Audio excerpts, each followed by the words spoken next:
Cross reading today for everyone here. May or may not be taking reversals depending on what comes in. Not sure how we're feeling. We'll see what the cards tell us. But this is going to be, looks like Bruce Springsteen is leading the reading today. So could be something about youth and glory, could be something about making the most of things when you're young. Let's find out what his keywords have for us, and then we'll continue. All right.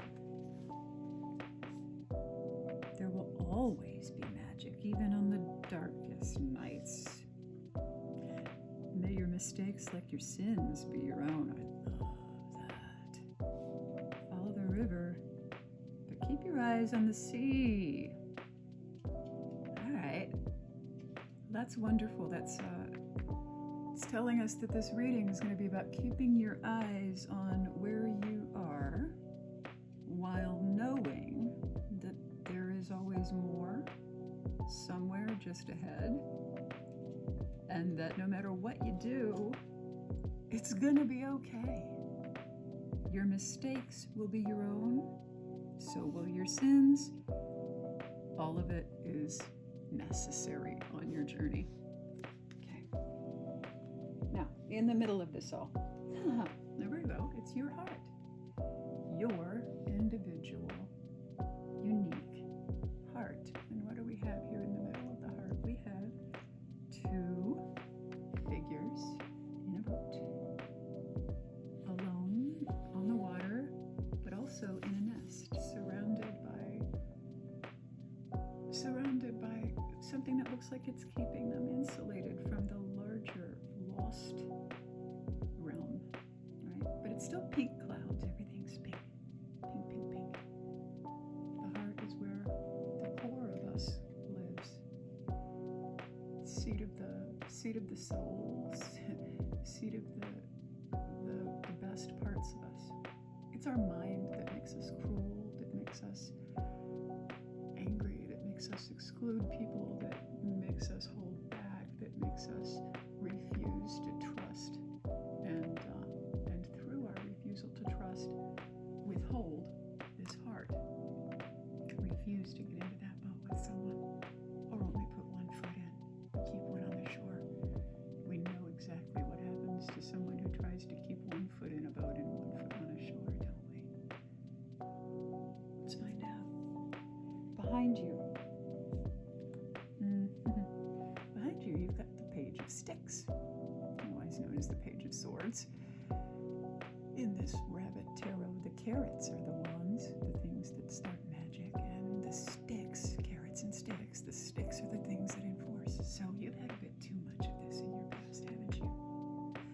Yes, you have, Cassandra. Yes, you have. You've had a bit too much discipline. You've had a few too many people riding into your life one after the other with orders and demands for your obedience and threats about what will happen to you or else if you don't do what they tell you. Their lord, their king, the guy in charge of this kingdom who sent them on your way, says you must do. That's all behind you. That's all behind you because, again, you're ready to start making your own mistakes, doing your own sins, not the bidding of someone else.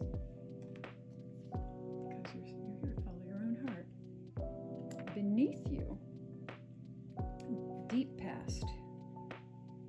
Yeah, the reason that you're no longer entertaining orders barked at you from elsewhere, hijacking the one and only life that you know you have in this physical form, is everything that you haven't done yet, everything that you haven't yet created, but you know that you were made to create.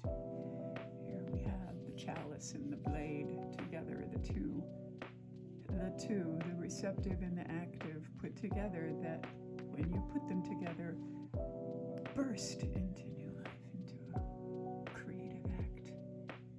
You're ready for that.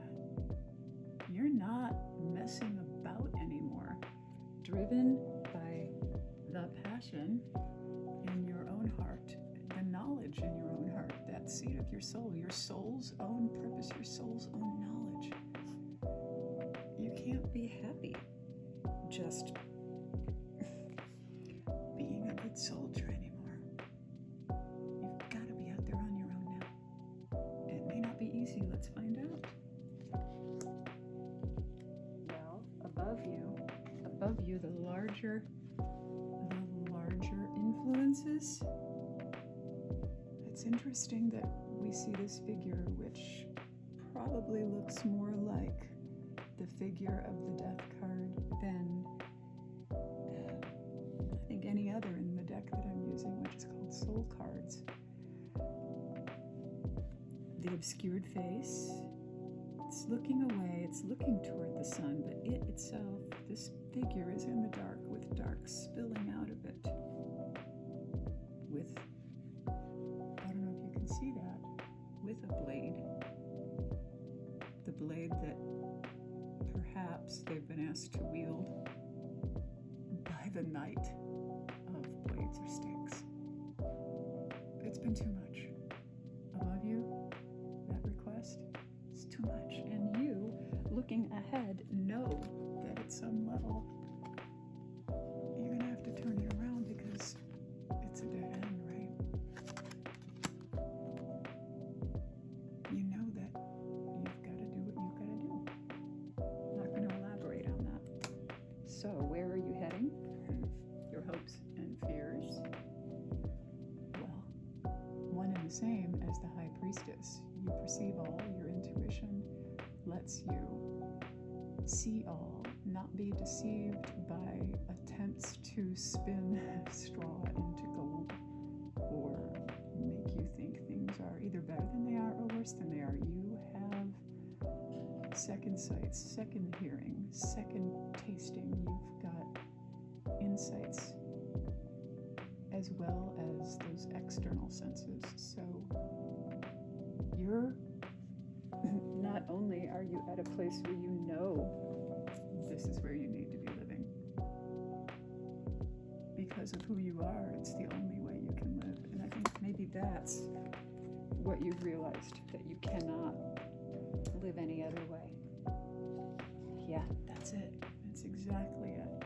The Seven of Swords, you've been fighting too many people, and too many people have been coming at you with too many weapons for too long, and you're leaving the battlefield now. Not only that, you're taking off with the weapons. They can come after you, but they're gonna have to fight you using rocks or handfuls of dirt because you're done.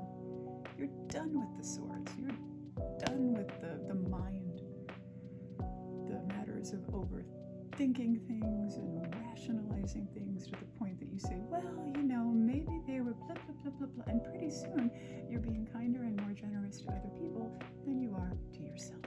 That's it. You're done. You're walking away from all that. You're now working in pursuit of your own heart. How do I know that? Because here,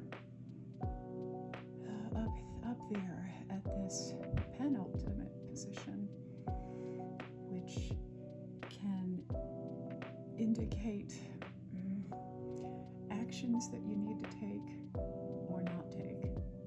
What we have is this feeling of being locked out, locked away from others in the physical realm, locked out of the community of people. You may have to go it alone on this for a while. When you follow your own heart, when you make your own mistakes, when you have your own sins, you're not going to have a lot of company with you. Sometimes there are very few people who want that stench to rub off on them, right?